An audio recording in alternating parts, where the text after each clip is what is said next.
Assalamualaikum warahmatullahi wabarakatuh.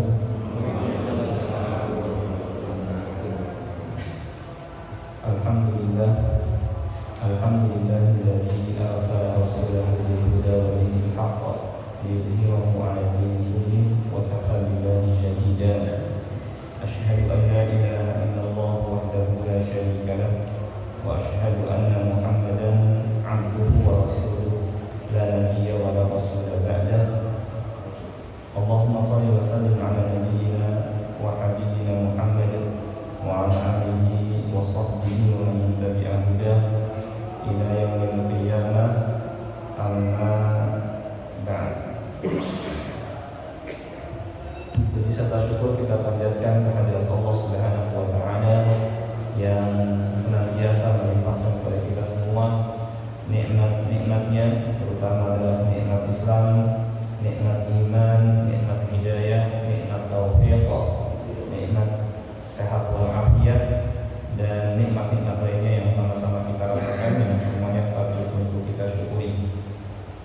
Salawat dan salam tidak lupa kita sampaikan kepada Nabi kita Nabi Muhammad Sallallahu Alaihi Wasallam, kepada keluarganya, para sahabatnya, dan orang-orang yang mengikutinya hingga hari kiamat. Seperti biasa, pada hari Sabtu pekan kedua ini kita mempelajari materi tafsir Al-Quran, yang mana Al-Quran Allah Subhanahu wa taala turunkan sebagai hudan linnas, petunjuk bagi manusia secara umum, dan hudan lil muttaqin, petunjuk bagi orang-orang yang bertakwa secara khusus. Hudan linnas sebagai penegak hujjah bagi seluruh manusia bahwa tidak ada alasan bagi mereka untuk tidak beriman kepada Rasulnya Sallallahu Alaihi Wasallam dan Al-Quran yang dibawanya, karena Allah Subhanahu Wa Taala telah menurunkan kitabnya Al-Quran dan mengutus Rasulnya Sallallahu Alaihi Wasallam, sehingga kalau mereka kemudian diberikan hukuman ya di akhirat, mereka tidak punya alasan karena telah diberikan peringatan ya dengan diutus Rasulnya Sallallahu Alaihi Wasallam. Dan Al-Quran merupakan rahmat dari Allah Subhanahu Wa Taala. Demikian pula diutusnya Rasulnya Sallallahu Alaihi Wasallam adalah rahmat yang mana hal ini menunjukkan kasih sayangnya Allah Subhanahu Wa Taala kepada umat manusia, agar setelah mereka hidup di dunia ini mereka tidak salah jalan atau tidak tersesat, ya. Maka Allah Subhanahu wa taala turunkan Al-Quran, maka Allah Subhanahu wa taala utus Rasulnya Sallallahu Alaihi Wasallam agar manusia tahu jalan yang harus mereka tempuh dalam kehidupan di dunia ini, agar mereka kenal Allah Subhanahu wa taala, Rabb mereka, dan agar mereka tahu untuk apa mereka diciptakan di dunia, ya. Allah Subhanahu wa taala menjanjikan faman ittaba'a hudaya fala yadhillu wa la yashqa. Barang siapa yang dalam kehidupan di dunia ini mengikuti petunjukku, petunjuk Allah Subhanahu wa taala ada dalam Al-Qur'anul Karim, ya, dan dalam sunnah Rasulnya Sallallahu Alaihi Wasallam. Siapa saja yang mau mengikuti petunjuk Allah, fala yadhillu, maka dia tidak akan salah jalan, tidak akan tersesat, wa la yashqa. Kalau di dunia dia tahu jalan yang harus dia tempuh, dan di akhirat dia tidak akan sengsara, dia akan memperoleh kebahagiaan ya dengan dimasukkan oleh Allah Subhanahu wa taala ke dalam surganya. Maka siapa saja yang ingin memperoleh petunjuk, kebahagiaan, keselamatan di dunia dan di akhirat, hendaknya dia datangi kitabullah, Al-Quranul Karim, dan sunnah Rasulnya Sallallahu Alaihi Wasallam. Dan karena Al-Quranul Karim ya, kita ketahui berbahasa Arab, dan kita bukan orang Arab, ya, butuh sarana, butuh proses, ya, butuh tahapan untuk memahami Al-Quranul Karim dan hadis Rasulullah Sallallahu Alaihi Wasallam. Maka kemudian para ulama tafsir. Demikian pula menulis kitab-kitab syarah hadis agar kita dapat paham Al-Quran dan agar kita dapat paham hadis Nabi SAW. Inilah maksud ditulisnya kitab tafsir dan ditulisnya kitab-kitab syarah. Syarah itu penjelasan kalau untuk Al-Quran namanya tafsir, kalau untuk hadis namanya syarah. Ya. Ada kalau Bukhari, Sahih Bukhari syarahnya seperti Fathul Bari, kemudian Sahih Muslim syarahnya Al-Minhaj karya Imam An-Nawawi. Demikian pula kalau ada Sunan Abi Dawud syarahnya Aunul Ma'bud, syarah Sunan Abi Dawud. Ada Sunan At-Tirmidzi namanya Tuhfatul Ahwadi, syarah Sunan At-Tirmidzi. Kemudian kitab-kitab hadis lainnya. Kalau Al-Quran banyak sekali kitab tafsir yang disusun oleh para ulama dari zaman ke zaman, dan metode penafsiran mereka pun berbeda-beda. Ada tafsir bil ma'thur berdasarkan riwayat-riwayat, seperti terdepannya kitab tafsir At-Tabari, ya, kitab tafsir yang sangat besar sekali, panjang, ya. Beliau kalau nulis bisa sehari 40 halaman, dan beliau korbankan hidupnya untuk ilmu, untuk Islam, ya, sampai nggak sempat nikah, ya. Imam At-Tabari, Imam An-Nawawi, Syekhul Islam Ibnu Taimiyah nggak sempat nikah, ya. Cuma bukan berarti kita, kalau beliau memang mereka fokus untuk ilmu dan untuk dakwah. Jazakumullah khairan, Allah Subhanahu wa taala semoga Allah memberikan balasan yang besar buat mereka, ya. Sampai bukan berarti membenci terhadap pernikahan, tapi keadaan mereka yang sudah disibukkan dengan ilmu dan dakwah, gitu ya. Karena nggak boleh kalau membenci sunnah Nabi SAW, kaman rogi dan sunnati falaysa minni. Tapi karena kesibukan. Nah, kalau kita kan nggak sibuk seperti mereka, ya harus ya menikah, gitu ya. Nanti Imam At-Tabari menulis kitab tafsir yang sangat besar, mengumpulkan riwayat-riwayat berkenaan dengan tafsir ayat demi ayat. Ya, sangat besar sekali kitabnya. Untuk kita mendalami kitab itu bisa menghabiskan waktu yang sangat lama, gitu ya, karena besar. Kemudian dibuatlah ringkasan dan banyak merujuk ke sana. Ibnu Katsir banyak merujuk kepada kitab tafsir At-Tabari, ya. Dia juga menempuh metode tafsir bil ma'thur berdasarkan riwayat-riwayat, dan ini lebih selamat sebenarnya, supaya kita tidak berkata tentang Allah Subhanahu wa taala. Kemudian ada juga tafsir bil ra'yi, ya. Cuma syarat untuk menafsirkan bil ra'yi ini ada syarat-syarat yang banyak. Di antaranya penguasaannya terhadap ilmu keislaman, ilmu penguasanya terhadap kayak ilmu usul tafsir, kemudian terhadap ilmu fikihnya, kemudian terhadap bahasa, ya. Pokoknya dia telah mencapai syurut al-ijtihad, berhak untuk ijtihad, baru dia bisa berkata tentang tafsir Al-Quran, tentang tafsirnya. Ini semua kehati-hatian para ulama agar tidak sembarangan dalam menafsirkan Al-Quran, ya. Karena kalau sembarangan timbullah seperti banyaknya kelompok-kelompok yang menyimpang. Mereka terkadang berdalih dengan ayat, terkadang berdalih dengan hadis, tapi untuk menguatkan pendapatnya, ya, atau hawa nafsunya, ya. Nah, ini jelas, ya, salah seperti ini, ya, dan termasuk berkata tentang Allah Subhanahu wa taala tanpa ilmu.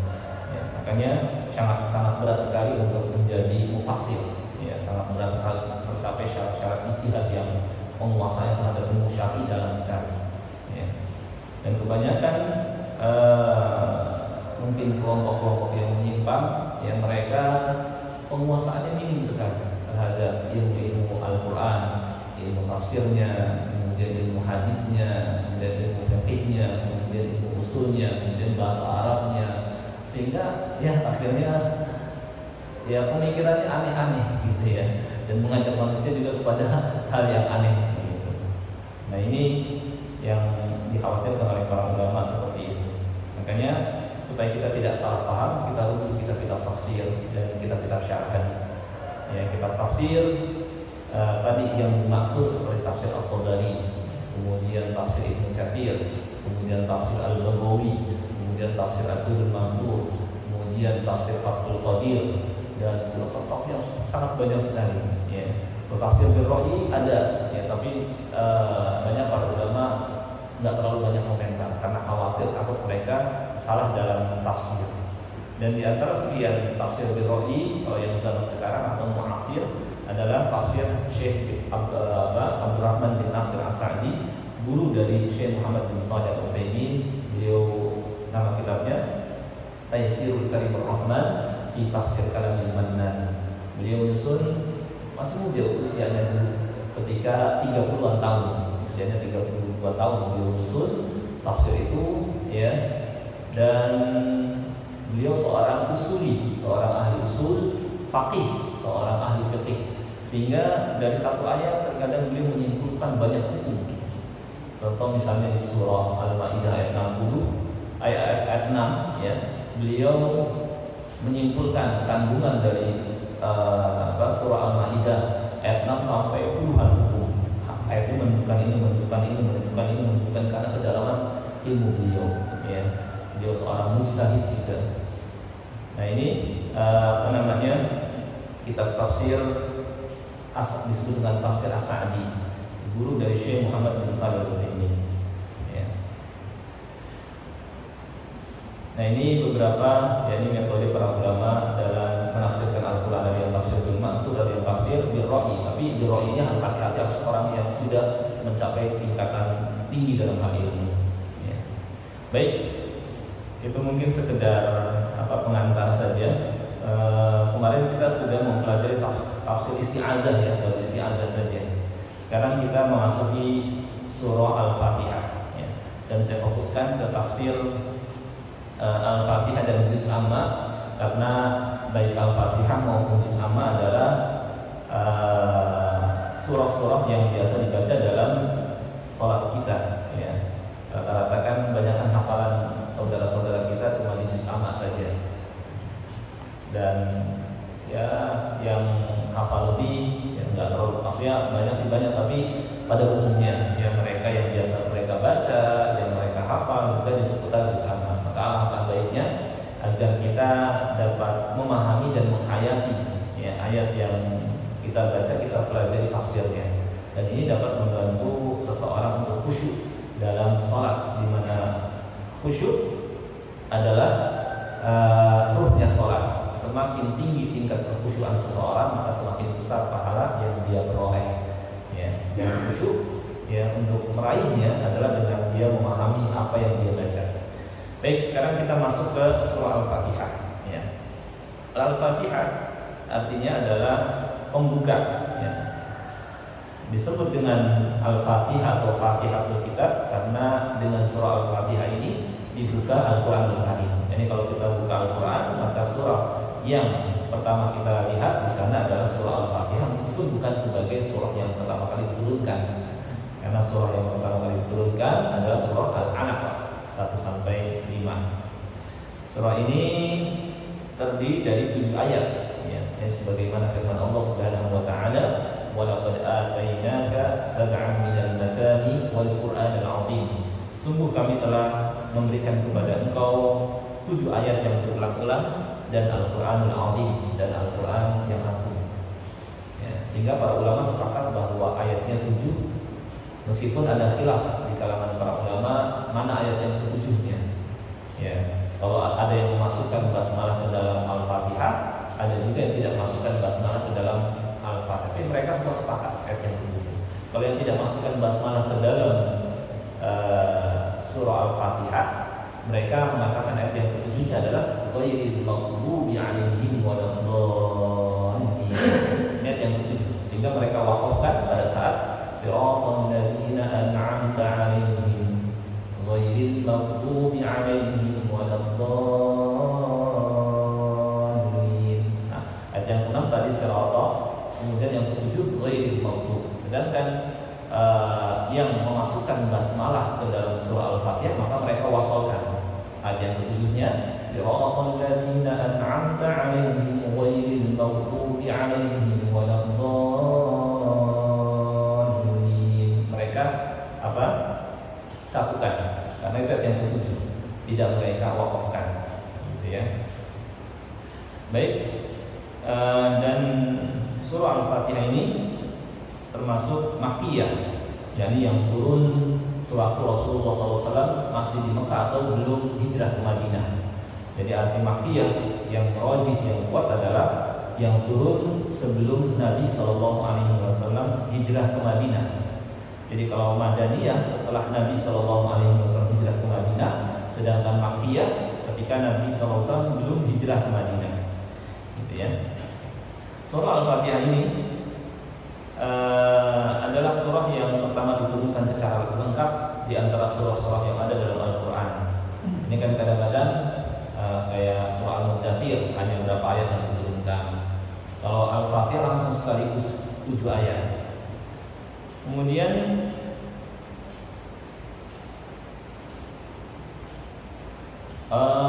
kenapa Rasulullah SAW menyuruh sahabatnya ketika menuliskan Al-Quran menempatkan Al-Fatihah di bagian awal surah Al-Quran, yakni di bagian awal Al-Quranul Karim, ya, meskipun bukan sebagai surah yang pertama kali diturunkan, ya, tapi Al-Fatihah ditaruh di bagian awal karena surah ini menghimpun tujuan dan maksud Al-Quran, ya, sehingga disebut dengan Ummul Quran atau Ummul Kitab, induk Al-Quran atau induk Alkitab, karena sebagai marji', tempat kembali, ya, semua tema-tema, materi, pembahasan yang ada di ayat surah-surah dan ayat-ayat setelahnya dihimpun oleh surah Al-Fatihah secara garis besar, ya, sehingga disebut dengan Ummul Quran atau Ummul Kitab. Nah, karena menghimpun semua tema, semua materi, semua pembahasan, ya, maka diletakkanlah Al-Fatihah di bagian awal Al-Quranul Karim itu atas perintah dari Allah Subhanahu wa Ta'ala, ya.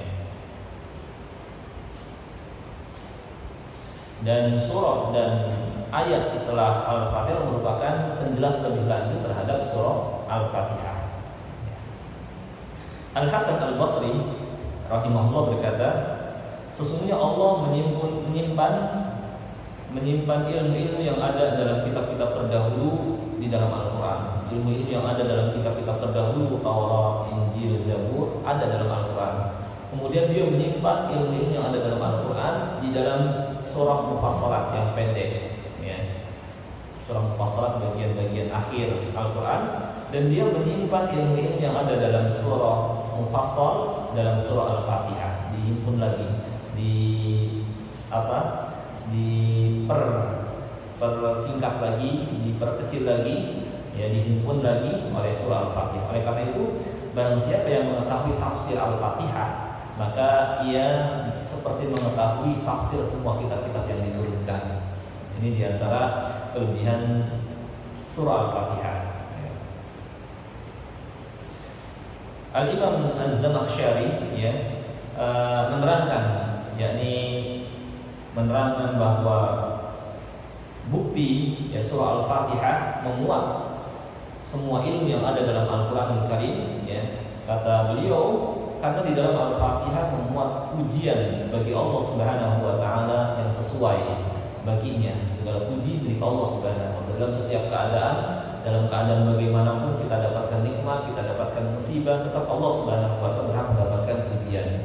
Ya, karena kalau nikmat jelas itu merupakan karunia dari Allah Subhanahu wa Ta'ala. Kalau musibah karena keadilannya, dan ada hikmah-hikmah di balik itu. Mungkin untuk menghapuskan dosa-dosa kita, mungkin untuk meninggikan derajat kita, ya. Kemudian juga terdapat, kata Zamakhsyari, terdapat peribadatan kepadanya, ya, yakni yang untuk inilah kita diciptakan di dunia, yaitu iyyaka na'budu wa iyyaka nasta'in. Juga terdapat perintah dan larangan, ya. Di sana kita diperintahkan untuk menempuh jalan orang-orang yang Allah Subhanahu wa Ta'ala berikan nikmat, ya.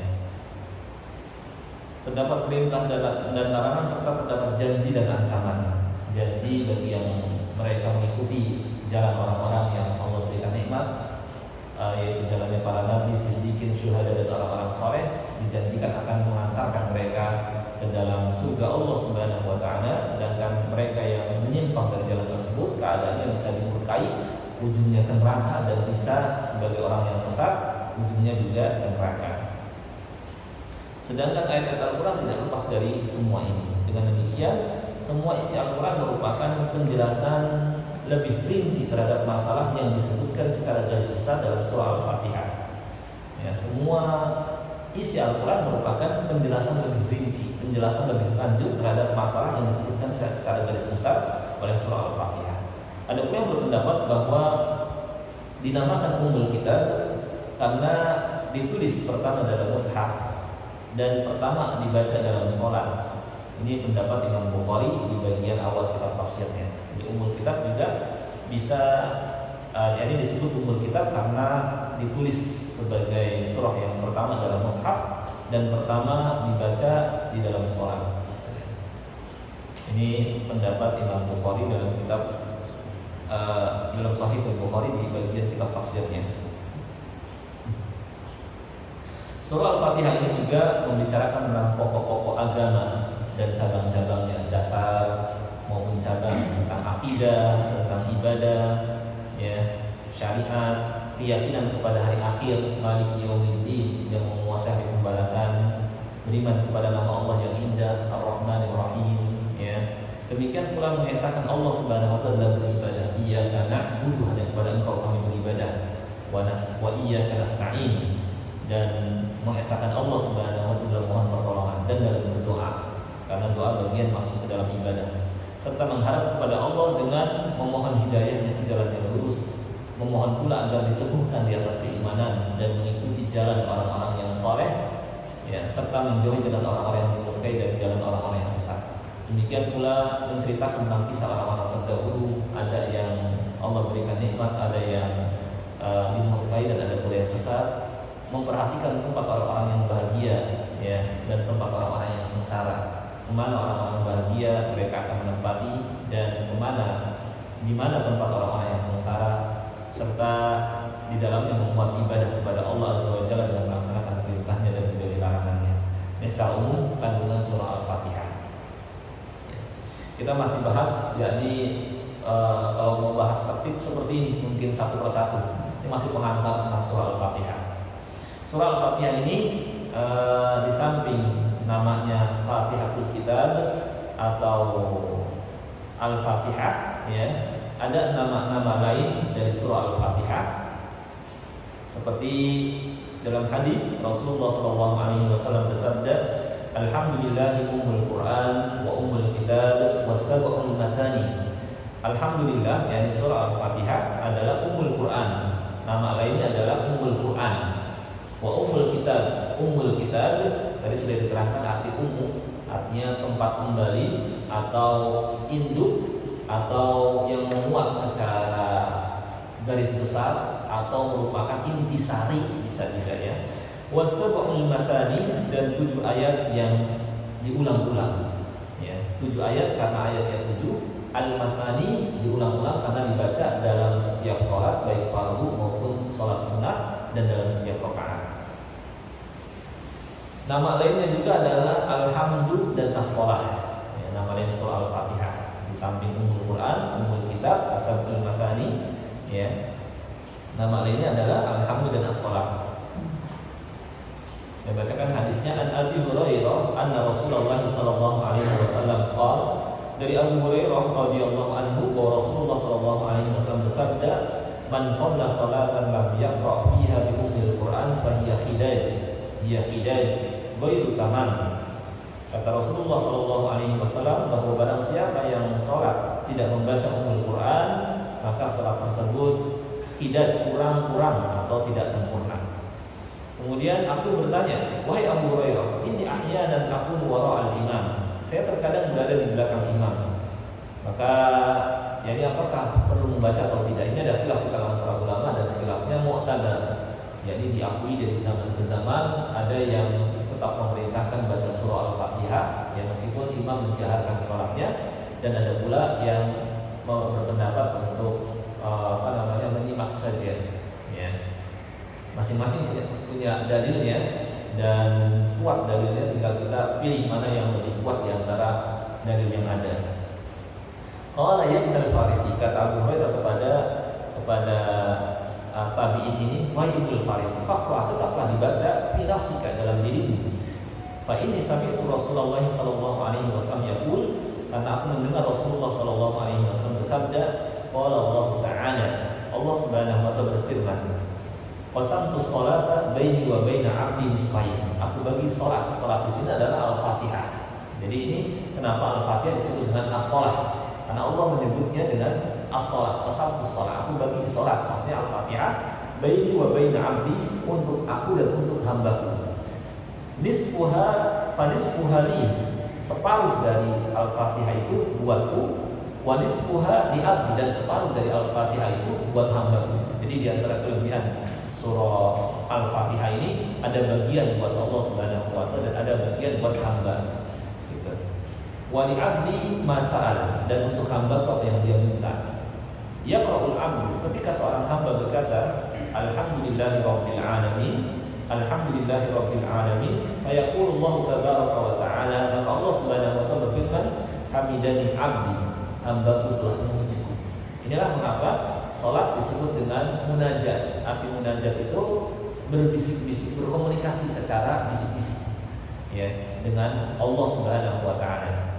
Maka komunikasi, ya, kita ya dalam sehari beberapa kali melakukan komunikasi dengan Allah Subhanahu wa taala itu dalam salat.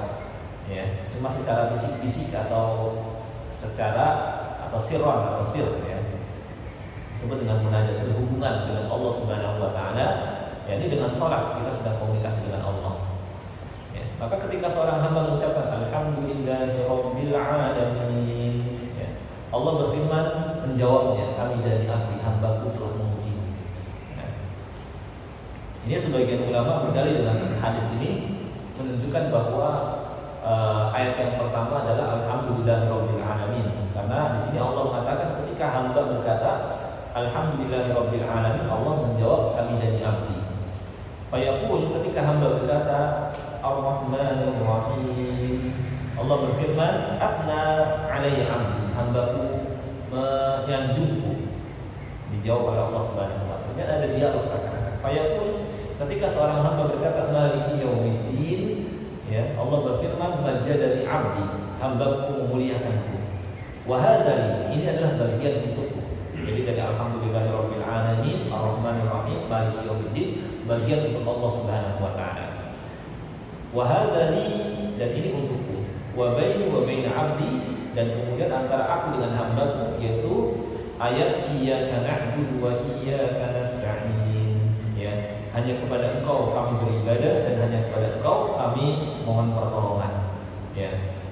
Nah, ini wa akhirus surah, dan sampai akhir surah li 'abdi adalah untuk hambaku. Wa li 'abdi ma sa'al. Baru ini dan untuk hamba apa yang dia minta.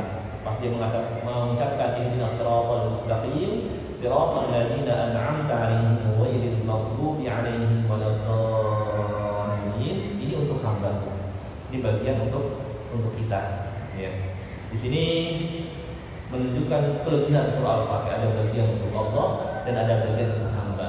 Dan adab dalam berdoa, bahwa sebelum berdoa hendaknya kita mengawali dengan memuja dan memuji Allah Subhanahu wa taala. Ini termasuk sabab min asbabil ijabah, sebab di antara sebab dikabulkan doa. Ya, kita puji Allah dulu seperti mengucapkan alhamdulillah, kemudian kita bersolawat kepada Nabi sallallahu alaihi wasallam, wassalatu wassalamu ala Rasulillah, baru kemudian kita panjatkan doa kita. Ya, sama seperti ketika kita sudah menyamakan antara Allah dan makhluk, inilah adab dalam berdoa. Ya, ketika kita dulu para penyair mereka ingin dapatkan hadiah dari raja, maka supaya mereka dapatkan hadiah atau permohonan mereka dipenuhi oleh raja, maka mereka membuat syair-syair yang di sana memuji raja.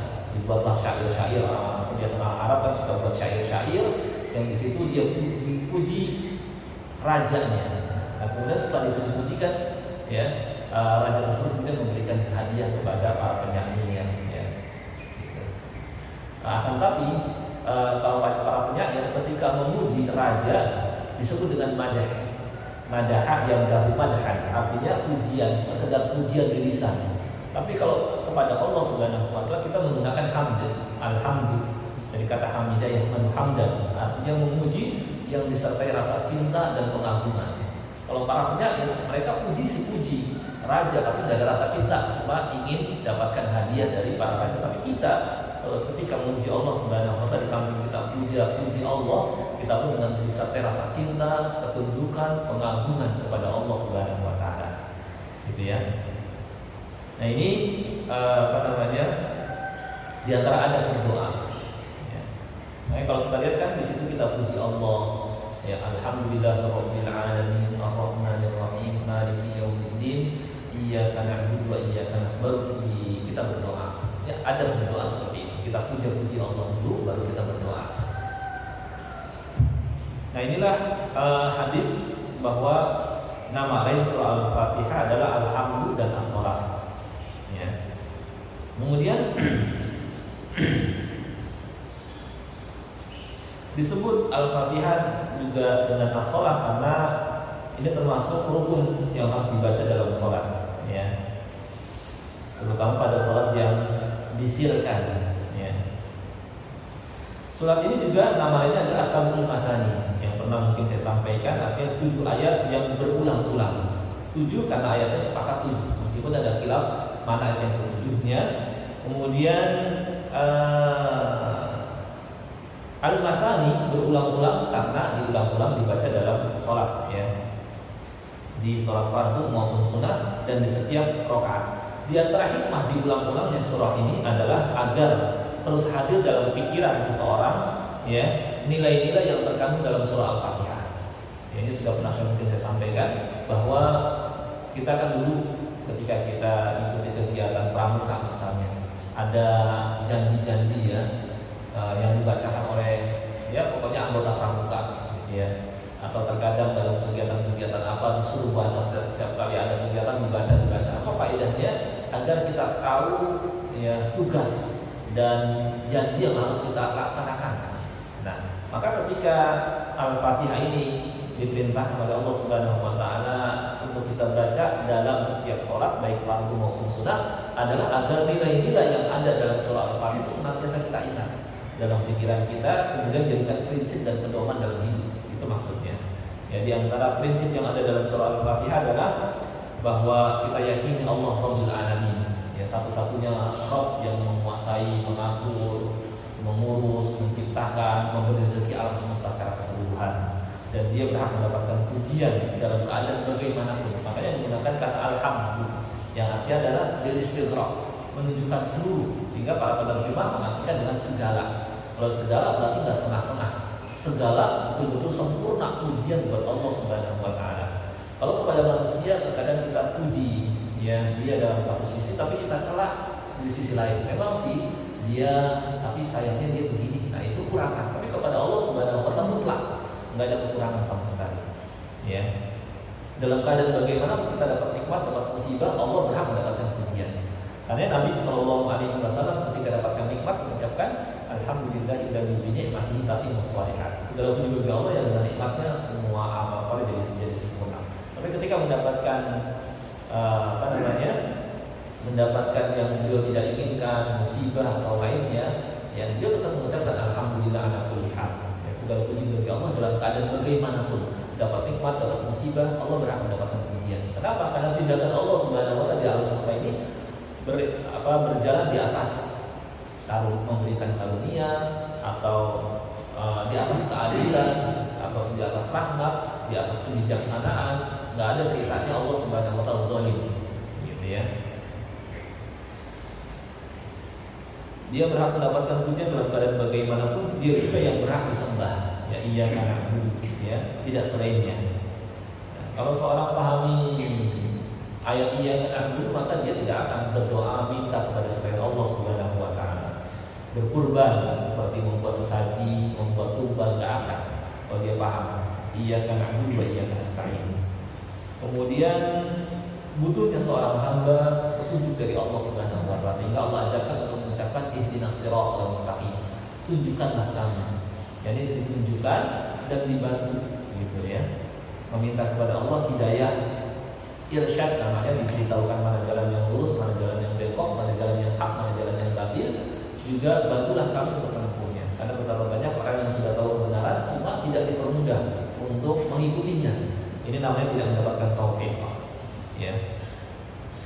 Nah, ini beberapa nilai-nilai yang terkandung dalam surah Al-Fatihah, dan ini nilai yang banyak sekali. Ya. Nah, paling surah Al-Fatihah adalah ar-ruqyah. Ya, ar-ruqyah.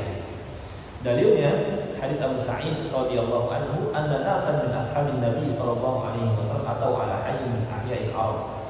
Bahwa ada beberapa orang sahabat Nabi sallallahu alaihi wasallam, mereka mendatangi salah satu suku bangsa Arab. Ya. Jadi mereka sedang safar, tiba di salah satu suku di antara suku-suku bangsa Arab. Falam yaqulu, adabnya ketika ada tamu datang yang dijamu, mereka tidak dijamu sama suku tersebut gitu ya. Fabaina mahum kadzalik, ketika ya kondisi seperti ini, mereka datang dari jauh sebagai musafir, sebagai tamu, nggak dijamu ya. Itludigo sayyidu ulaika, Allah takdirkan pemimpin kepala sukunya terkena sengatan, terkena ya dipatok mungkin ular atau kalajengking ya, sampai ya dia ya nggak bisa, maksudnya orang yang terkena ini nggak bisa berbuat apa-apa ya. Faqalu, kemudian mereka mengatakan, hal ma'akum min dawa ya. Kemudian mereka cari obat, belum nggak bisa sembuh juga yang bisa menyembuhkan kepala suku mereka. Akhirnya mereka datang kepada para sahabat, hal ma'akum min dawa, apakah kalian punya obat yang bisa menyembuhkan kepala suku kami yang terkena sengatan ya, sudah ditakdirkan karena nggak mau menjamu para sahabat. Aurak, ada yang bisa meruqyah, menjambi ya, alternatif kalau dulu ya, bisa nggak, ada nggak yang bisa atau bisa melakukan pengobatan alternatif gitu ya. Cuma kalau ini karena mereka tidak tahu, disangkanya boleh alternatif ya, pengobatan alternatif. Faqalu innakum lam takuna, kata para sahabat ya, bagaimana kami akan memberikan obat atau meruqyah kalian nggak mau menjamu kami, walalaf, dan kami nggak akan melakukannya. Hatta taj'alu lana ju'lan, sampai kalian mau ya ada imbalan jasanya kalau kami melakukan ini jasa ya, boleh ngambil jasa gitu ya. Hatta taj'alu lana ju'lan, sampai kalian mau memberikan kepada kami membiayai jasanya. Faja'alu lahum qati'an, maka mereka pun menjanjikan akan ngasih qati'an minasya, yakni memberikan beberapa ekor kambing sebagai bayaran, sebagai balasan. Faja'ala yaqra'u bi ummil Qur'an, maka mulailah Abu Sa'id membacakan Ummul Qur'an, membacakan Al-Fatihah. Cuma caranya langsung di hadapan. Jadi kepada kepala suku ketika itu langsung di hadapannya bacakan surah Al-Fatihah. Tidak dari kejauhan. Ini yang benar seperti itu. Jadi kepada orang yang sakit, di antara ayat ruqyah adalah langsung membacakan Al-Fatihah di hadapannya. Ya, tidak dari kejauhan. Jadi kita langsung datangi orang yang terkena ya sakit apa saja, baik sakit yang tampak maupun tidak tampak gitu ya, kita bacakan Al-Fatihah ya, A'udzubillahi minasyaitonir rajim, bismillahirrahmanirrahim, alhamdulillahirabbil alamin, dan seterusnya ya. Wa yajma'u buzaqahu, dan dia pun kemudian meludah pipis ya kepada orang tersebut. Fabara, kemudian kepala suku ini pun langsung sembuh ya, menunjukkan bahwa termasuk ayat ruqyah adalah surah Al-Fatihah. Fabara atau bisya, lalu mereka pun kemudian membawakan beberapa ekor kambing sebagai hadiah. Ya, karena kalau para sahabat kok bisa langsung sembuh? Ya, pertama Al-Qur'anul Karim sebagai syifa, sebagai obat ya, umum ya, untuk penyakit rohani maupun penyakit lahir tampak ya. Tetapi yang membacakannya harus orang yang kuat, harus orang yang imannya tinggi ya, kemudian pengamalannya ya terhadap syariat, atau orang yang saleh, maka akar atau pengaruhnya sangat dahsyat Al-Quran ini. Tapi kalau yang membacakan orang yang imannya kurang saleh, maka pengaruhnya juga dahsyat. Seakan-akan dia punya punya senjata yang hebat, yang luar biasa. Tapi kalau yang pegang orang lemah atau nggak bisa menggunakan senjata, ya percuma, gitu ya. Nah seperti itulah keadaan. Kalau orang yang soleh, imannya tinggi, seakan-akan dia sudah lihai menggunakan senjata, maka akan ada akan ada pengaruh, ya efeknya. Tapi kalau orangnya lemah, ya imannya lemah, kurang soleh, kurang keyakinan, maka ya sudah, seakan-akan dia nggak bisa menggunakan senjata itu. Ya. Nah, Abu Sa'id Al-Khudri seorang sahabat yang jelas imannya tinggi. Ya. Ketika bacakan Al-Fatihah langsung di hadapannya, langsung sembuh orang itu. Ya, kepala suku ini. Atau Misya, maka mereka pun kasih beberapa ekor kambing. Faqalu, kata mereka, la na'khudhu hatta nas'ala Nabi sallallahu alaihi wasallam. Kami tidak akan ambil kambing itu sampai kami nanya dulu kepada Nabi SAW, boleh tak kami menerimanya? Ya, fadhika.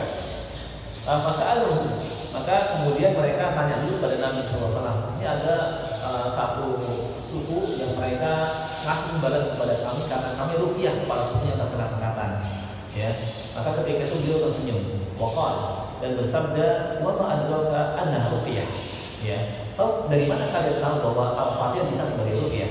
Khuduha, ambillah, tak apa-apa. Wadribu li bisam, dan ikutkan saya bagian dalam hadiah tersebut. Jadi ini menunjukkan halalnya menerima, kata sebagian ulama dalam hadis lainnya, inna khaira yakni yang sebaik-baik kamu nggak apa-apa mengambil terima upah daripadanya adalah ketika membacakan Al-Quran yang Karim, mengajarkan Al-Quran, boleh. Maaf, jangan sampai menjadikan mengajarkan Al-Quran yang Karim sebagai mata pencahariannya yang akhirnya dia tidak membuatnya tidak ikhlas. Karena kalau nggak dikasih jadi dia nggak mau mengajarkan. Tapi kalau menerima silakan diambil saja. Ya. Ini dalilnya. Khuduha, kata Nabi SAW, ambillah.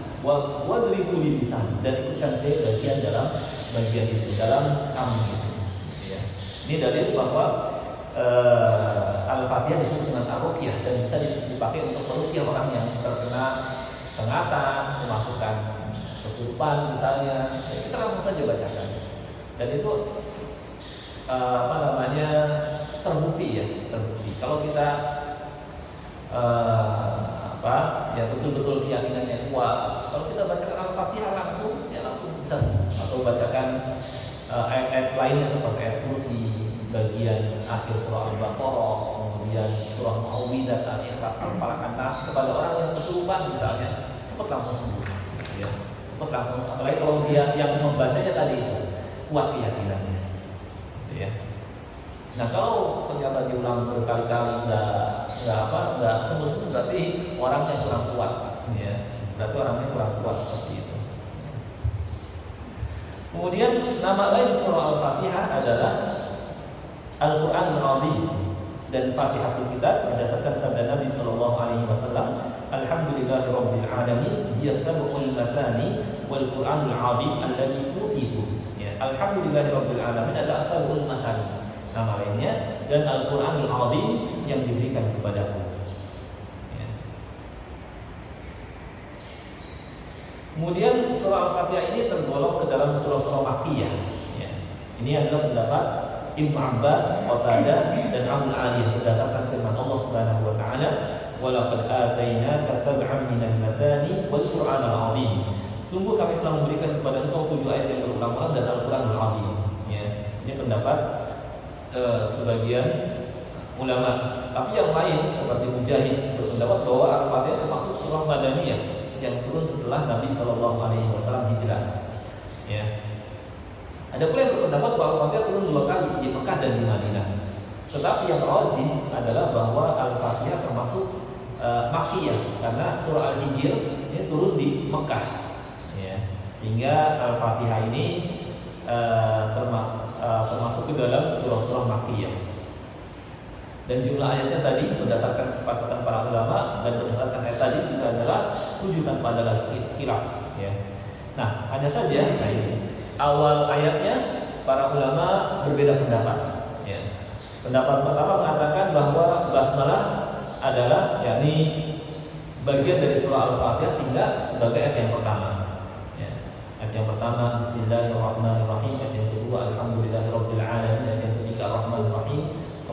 maliki yaumiddin. Kelima, iyyaka na'budu wa iyyaka nasta'in. Keenam, ihdinas siratal mustaqim. Ketujuh, siratal ladzina an'amta 'alaihim ghairil maghdubi 'alaihim waladdallin. Hanya saja konsekuensinya kalau kita ini kan riwayat Hafiz an Asim dan penghitungan yang dipakai juga oleh Kufah. Ya. Kalau kita menyatakan basmalah bagian dari surah Al-Fatihah, maka konsekuensi kita harus wasolkan. Ya. Jadi cara membacanya Bismillahirrahmanirrahim. Alhamdulillahirabbil alamin. Arrahmanirrahim. Maliki yaumiddin. Iyyaka na'budu wa iyyaka nasta'in. Ihdinas siratal mustaqim. Siratal ladzina an'amta 'alaihim ghairil maghdubi 'alaihim waladdallin. Karena yang itu satu kesatuan. Nah, ini kalau basmalah bagian surah Al-Fatihah. Cuma kalau kita berpendapat bahwa basmalah tidak termasuk ke dalam bagian surah Al-Fatihah dan ayat yang pertama adalah alhamdulillahirabbil alamin, ini juga banyak ulama yang berpendapat seperti itu, maka cara membacanya alhamdulillahirabbil alamin arrahmanirrahim maliki yaumiddin iyyaka na'budu wa iyyaka nasta'in ihdinas siratal mustaqim siratal ladzina an'amta 'alaihim ghairil maghdubi 'alaihim waladdallin. Jadi kita ada dimnya pas siratal ladzina an'amta 'alaihim ghairil maghdubi 'alaihim waladdallin. Nah, ini kalau kita berpendapat bahwa ayat yang pertama adalah alhamdulillahirabbil alamin. Dan banyak para ulama mengatakan untuk basmalah ini kalau kebiasaan Nabi SAW mensirkan, ya, meskipun beliau pernah juga menjaharkan. Ya. Nah, itu tentang khilaf mana ayat yang ketujuh. Ya, kalau ayat yang ketujuh, kalau ayat yang pertama alhamdulillahirabbil alamin, ayat yang ketujuh adalah ghairil maghdubi 'alaihim waladdallin, gitu ya. Sedikit lagi.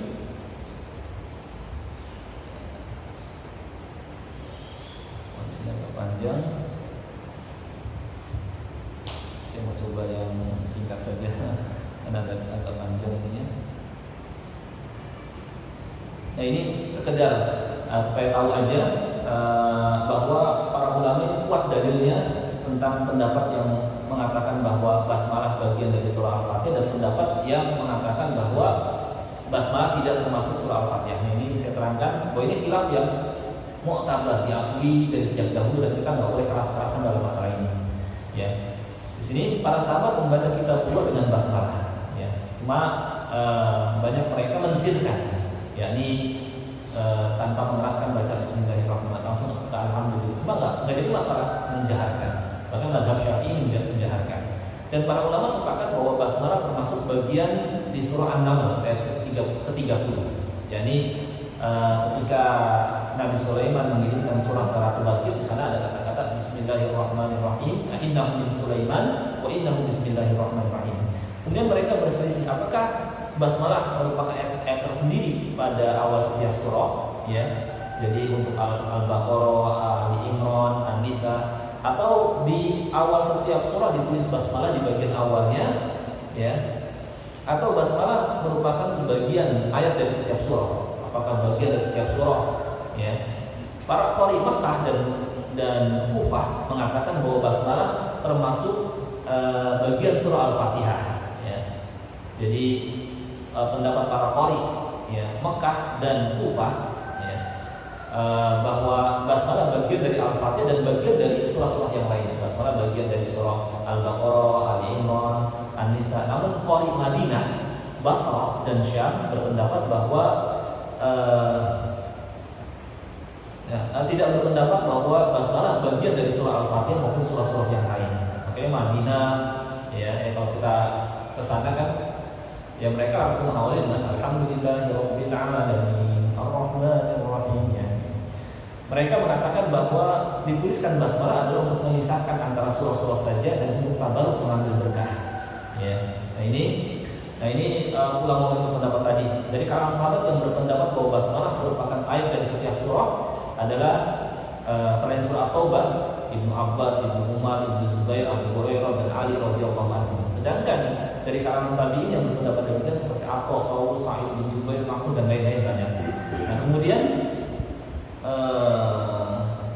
sedangkan adapun Imam Malik, Abu Hanifah dan kawan-kawan beliau berpendapat bahwa basmalah tidak termasuk ayat surah Al-Fatihah dan tidak pula termasuk ayat dari surah-surah yang lain.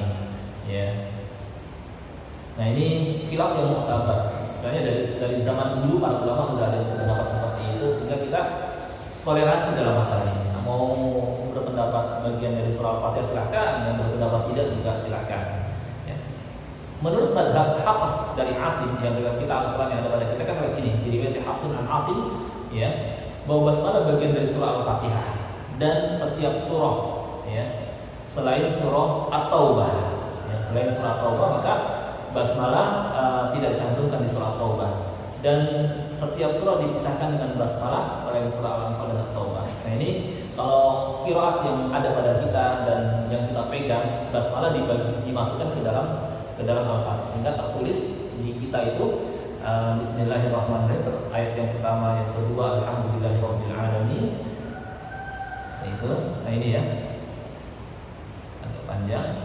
Nah, hanya saja kalau kita melihat umumnya, ya, yang ada di tangan kita, mushaf standar kita, ya, bahwa basmalah ini bagian dari surah Al-Fatihah, dan konsekuensinya tadi, ya, kalau kita menganggap basmalah sebagai surah Al-Fatihah, ya, maka ayat yang pertama tadi Bismillahirrahmanirrahim, yang kedua Alhamdulillahirabbil alamin, dan yang ketujuhnya kita wasolkan, ya, siratal ladzina an'amta 'alaihim ghairil maghdubi 'alaihim waladdallin. Itu kita wasolkan. Kenapa kita wasolkan? Karena kalau kita memulai dari ghairi, yaitu pertama ibtidanya tidak sesuai, memulai dari yang tidak sesuai karena berharokat kasrah, ya. Kalau ibtida mulainya tidak dengan harokat kasrah, seperti dhamma marfu, ya. Kemudian ini satu ayat, bukan dua ayat, sehingga disambung, gitu. Sehingga kalau kita lihat di sebagian mushaf yang lebih ini lagi, terkadang yang berpendapat jangan berhenti di situ, langsung lanjutkan. Ya. Maka kalau kita berpendapat bahwa basmalah tidak termasuk surah Al-Fatihah, ya sudah, kita tetap baca tapi disirkan, dan siratal ladzina an'amta 'alaihim kita berhenti di situ, kemudian ghairil maghdubi 'alaihim waladdallin. Nah, ini mungkin sekilas terkait dengan pengantar surah Al-Fatihah, dan belum masuk ke basmalah, ya. Agak panjang ini soalnya. Mungkin saya kira sampai di sini dulu, karena kalau dibahas semuanya waktu kita terbatas, ya, nggak kekejar. Insyaallah mungkin nanti kita masuk ke pembahasan basmalah setelah pengantar Al-Fatihah ini selesai. Sampai di sini mungkin yang bisa kita pelajari, mudah-mudahan bermanfaat. Mungkin ada yang mau ditanyakan sebelum ditutup, silakan. Ya, silakan. Assalamualaikum warahmatullahi wabarakatuh. Waalaikumsalam. Mengenai keutamaan surat Al-Fatihah yang sebagai salah satunya tadi saya bilang sebagai bisa rukyah, sebagai penguatan. Kita juga banyak ada tradisi untuk mengirimkan surat Al-Fatihah, bacaan surat Al-Fatihah kepada orang yang sudah meninggal. Itu bagaimana, Ustaz? Ya, yang penting sekali. Tadi sudah saya sampaikan bahwa yang benar adalah kita langsung di hadapan orang yang sakit itu, tidak dari kejauhan. Misalnya ala hadhihi niyyah wa ala kulli niyyatin shalihah, ya, misalnya untuk orang yang sudah meninggal atau orang yang sakit yang badannya masih kita ucapkan Al-Fatihah, nggak sesuai. Yang sesuai adalah kita langsung di hadapan orang yang sakit kita bacakan surah Al-Fatihah, tidak dari kejauhan, gitu. Di samping itu kalimat misalnya ila hadratil Mustafa, arahnya kepada Nabi SAW, keliru, harusnya kepada orang yang sakit. Yang kedua ala hadhihi niyyah wa ala kulli niyyatin shalihah, ya, dengan niat ini, gitu, atau niat-niat yang baik, ya, Al-Fatihah ini. Ya, kalau orang Arab dengar begini, mereka anggap aneh, itu cuma ada di Indonesia doang begini. Gitu aja. Teman saya Mesir, dia aneh aja tuh ada begini di Indonesia, cuma di Indonesia itu apa di Indonesia ada yang kayak gini, maksudnya terutama yang aneh dulu itu, karena artinya juga nggak jelas apa maksudnya ila hadratil Mustafa diarahkan kepada Nabi SAW, tapi kok diarahkan buat yang sakit gitu, maksudnya nggak sesuai gitu. Ya kan banyak kan orang Indonesia yang kreatif dalam masalah agama gitu, artinya dalam masalah agama tawakuf gitu. Cuma kalau kreatif dalam masalah dunia, jadi kurang tepat secara makna, secara syarak dan secara bahasa. Bahasa nggak tepat, secara syariat juga nggak sesuai. Kalau yang sesuai adalah langsung di hadapan orang yang sakit membacakan Al-Fatihah atau surah-surah ruqyah lainnya atau ayat yang lainnya, atau sambil dengan kita nafas itu ada sedikit ya semburan sedikit ya udah nyuk gitu. Seperti itu nafas namanya. Mungkin itu potongan. Ada lagi mungkin yang ditanyakan? Kalau tidak ada, saya kira sampai di sini dulu karena waktu sudah siang. Yang benar dari Allah Subhanahu wa taala, yang beliau dari saya sendiri, saya minta kepada Allah dan mohon maaf. Kita tutup dengan doa kafaratul majlis. Subhanakallahumma wa bihamdika asyhadu an la ilaha illa anta astaghfiruka wa atubu ilaik. Assalamualaikum warahmatullahi wabarakatuh.